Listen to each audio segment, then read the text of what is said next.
In this video, we're going to talk about the TFO rod. This is going to be a review of it. We're going to talk about the pros and the cons. This is the latest version of the TFO Professional Series rods. This is the Pro-S. In this Professional Series rod, this is the series that I had my coolest and favorite, most memorable catch I've ever had in my life, and it's the balcony snook catch. So this rod in general, this series, will forever be a favorite of mine. But again, I'll talk about the pros and the cons of this latest version. And so what we're going to start with are the pros. And so number one, as far as just the overall benefit of this rod, is that it is the most affordable rod that I've found that will help you transition from a live bait person to artificial lures. This is excellent for artificial lures while also being able to do live bait as well. The reason why it's good for lures is because it's really designed for maximum distance casting. I've done a lot of casting contests, and this rod has outperformed many other rods that are twice or more of its price range. So as far as overall value, if you want to be, long story short, if you want to have a good rod for artificial lures without going over $200, this would be a great option to have. And so that's the first thing I just want to make sure that you got from this review. And so the reason why it's better for distance casting, there's a couple reasons. First of all, it's just a good fast action blank, but how it's designed, and I'm going to compare it with the rod that's more expensive, but how it's designed is to have just the ultimate amount of rod distance per length of the rod. So this is the 7.6 version. I like the medium powers. This is just an excellent all-purpose rod. Whether you go 7 foot or 7.6, you can go either way. But as far as the 7.6, so this is another 7.6 rod, and this is what I used to use for many years, and then I totally switched once I started with the TFO. So I'm going to match the butts, right, to have the butt section equal. So both 7.6 rods, you can see that this top one, the reel, is about 4 inches forward.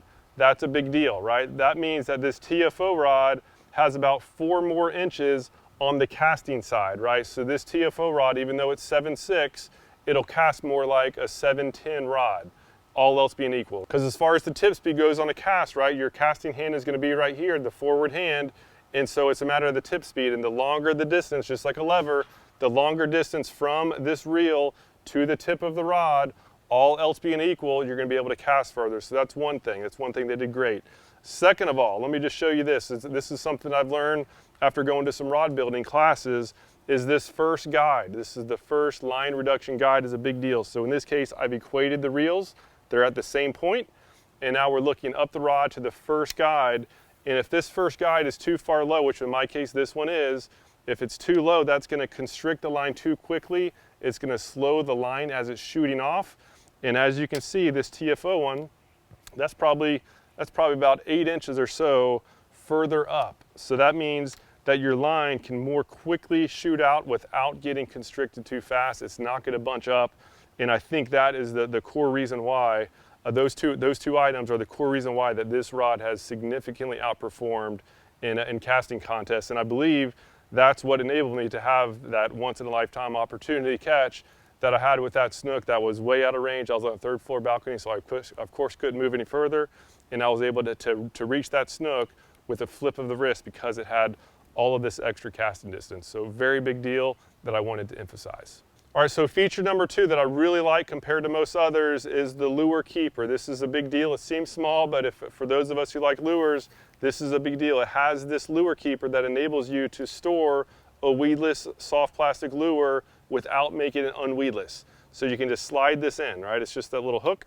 So it's that little hook there. You can, while the lure's still weedless, you can slide it right in there, and now it's secure. You can go back to your paddleboard or whatever you're fishing from, your kayak or boat, and now as soon as you see another fish, you can quickly pull it off, make a cast without having to thread it in. Most rods have this little guy right here, the loop. So this loop, it forces you to thread the hook through the loop, and that's going to make you obviously have to make it unweedless to secure it. So I know it's a small thing, but when you use weedless soft plastics a lot, like I do, I fish a lot of areas with seagrass, and so having the ability to secure your lure while staying weedless is a very big deal. It's really to the point where now I have a hard time going back to the rods that don't enable me to do that. So just wanted to make sure to highlight that as well. And last but not least, as far as the pros, is this butt section. They did a nice job of making it sleek. It's a little bit more ergonomic. I really do like it, and there's really no screws or anything unsightly. How it works is this this top part you just twist, and that way you can secure the rod, you know, up and down.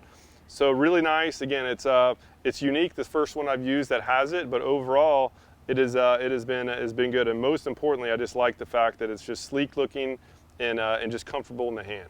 All right, so now for the cons. So number one, this is the thing that I hear most from members. We have sold a lot of these, and most people love them. You can see the reviews in the shop. The reviews are very good. The most common thing that I've seen though is some people don't like the shorter butt. For kayakers, it's amazing, but for those who are used to longer butts, it is different. It is a little bit unique, right? If you're holding the reel, it's not going all the way to your elbow in most cases. So that is a little bit different. So what I prefer, again, for this rod is just great for light tackle, right? If you're fishing 10-pound braid, somewhere in that ballpark, you don't need a lot of lever, right? If you're fighting a fish, you don't have 30-pound braid maxed down, right? You don't have a whole lot of drag, so just fighting it without the entire forearm is totally fine and comfortable. And so this is a rod, again, it's not for heavy duty fishing going out there going after tarpon, but if we're going after redfish, trout, snook, this is excellent for the flats where you're more doing finesse fishing or power fishing in open water. Whereas if you're fishing docks or really from inlets with a lot of structure and high current and bigger fish, that's when you probably would need, I wouldn't say probably, that's when you definitely will need a longer butt. So this is specifically for fishing inshore waters where you're using lighter tackle and you don't need to have a powerhouse rod where it's really about casting distance and overall accuracy. So another con, again, it relates to the grip. So this little twist on, twist off grip, it did take a little while to get used to. In some cases, I found that as I was casting it, it started kind of unscrewing, but that was really more for me just not screwing it on tight enough. So just one thing to be mindful of. And again, I do cast left-handed, so I think that's an issue as well, where just the act of my cast is twisting it off. But again, I just finally started tightening it down a little bit tighter, and it finally started not having that problem anymore.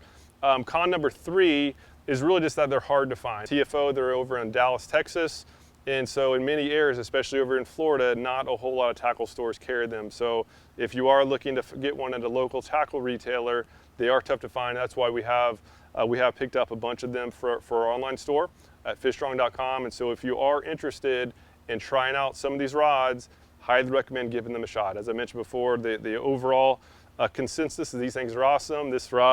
This series of rods has helped me just catch the coolest opportunity that I've ever had on getting that snook from the balcony. So I'll forever love this, and just wanted to highlight this latest and greatest version of it so that you can see it and get to know a little bit more about it. So any questions at all, please leave a comment down below.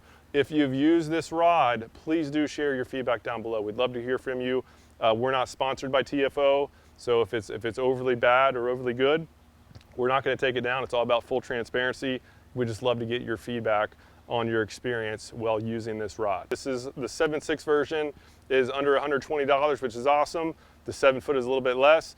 Either way, they're both solid rods. As far as pairing reels, just a 2500 size reel is perfect. You're going to be using light line. You don't need a powerhouse reel. A 2500 is great. It is a light combination. I've used this a lot, and I give this a lot to a lot of people I take fishing, and they feel like it's an extremely expensive setup, when in reality it's just, again, barely over $100. The reels get less than that I pair it with, whether it's a Daiwa Fuego or Legalis. It is just an excellent setup without breaking the bank. Well, that's it for now. Thanks so much for your time and watching. As mentioned before, comment down below if you have any questions, and if you want to check this out, once again, fishstrong.com. Thanks for watching. Hope to see you again soon.